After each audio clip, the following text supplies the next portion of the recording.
menjaga kesehatan itu bagian dari syariat Allah. Ya, menjaga kesehatan, Pak. Saya bilang teman-teman yang berbahagia, kalau punya penyakit, mengontrol diri dari makanan-makanan itu bukan orang yang takut mati. Karena ada orang gagal paham.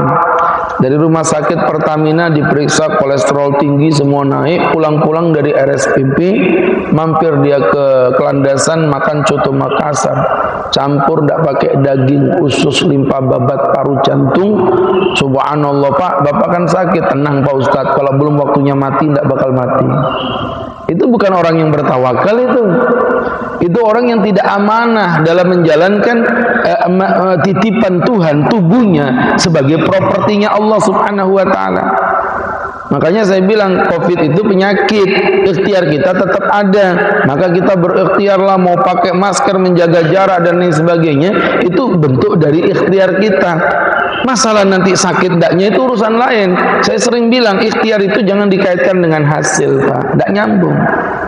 Makanya Bunda Hajar ketika beliau ditinggalkan oleh suaminya Nabi Allah Ibrahim bersama putranya Nabi Allah Ismail alaihissalam, waktu itu beliau melihat anaknya menangis. Bunda Hajar waktu itu diem apa berlari?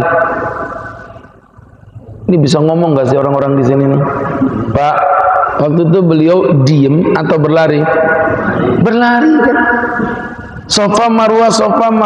Pertanyaannya sekarang saya balik. Bunda Hajar dapat air enggak waktu itu? Dapat air tidak? Enggak, Pak. Beliau enggak dapat air, jamaah. Air itu justru ada di kakinya Ismail alaihissalam. Bukan di Hajar yang berlari, bukan. Air itu justru didapatkan oleh Ismail yang menginjakkan kakinya sehingga nyiprat airnya. Namanya anak kecil ya, senang lihat air. Zam-zam, zam-zam, makanya disebut air zam-zam.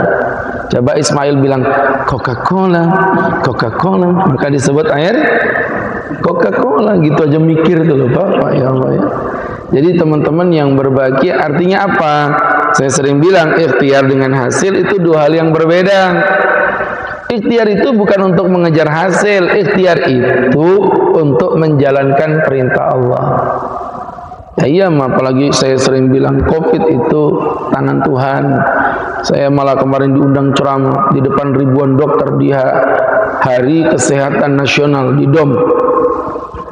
Depan ribuan dokter saya bilang, mohon maaf Pak ya, Bapak Ibu dokter, saya bilang boleh saja menggunakan masker rangkap 5, tapi tetap tolong mintanya sama Tuhan. Jangan lupa karena Allah yang menentukan berapa banyak orang yang beresiko kena Covid tapi aman-aman saja. Berapa banyak kebalikan orang yang tidak punya resiko kena juga. Kemarin tuh ada Pak orang kerja di salah satu perusahaan minyak terkenal di Balikpapan. Saya tidak mau sebutin namanya ya, inisialnya Pertamina. Jadi subhanallah, itu orang pulang dari Jakarta. Karena dia ngerasa baik-baik aja, dia cium itu bayinya. Bayi yang masih kecil tadi dicium bibirnya Pak, unyu-unyu maksudnya begitu. Dicium bibirnya.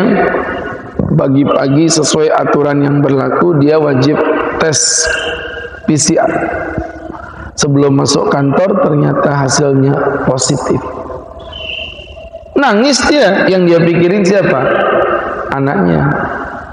Ditelepon anaknya langsung, kemudian anak itu bayi tersebut di PCR. 2 kali PCR Pak untuk memastikan hasilnya negatif. Orang kata ngomong virusnya bisa terbang. Ini ciuman bibir Pak, bukan terbang lagi, itu virus kepleset aja masuk sudah. Tapi faktanya tidak kena. Mau apa Bapak? Mau mikirnya kayak apa, logika apa? Terserah Bapak pakai logika mana. Faktanya bayi ini tidak kenapa-napa. Padahal ciuman bibir dengan orang yang positif. Sebaliknya ada perempuan dari awal masa Covid sampai ini hampir berakhir tidak kemana-mana, bahkan dia belanja saja tidak mau keluar, hasilnya positif hamil. Jadi teman-teman yang dirahmati Allah, semua itu ada di tangan Tuhan Pak ya. Nah ini yang kadang-kadang perlu kita luruskan. Jaga tubuh kita, jaga diri kita, itu namanya ikhtiar. Bukan orang yang takut mati, Kalau mati semua pasti mati, ya kan? Apa takut dengan mati?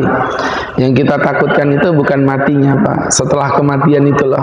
Cukup nggak nih bekal amal untuk menghadap kepada Allah? Itu. Kalau mati pasti mati.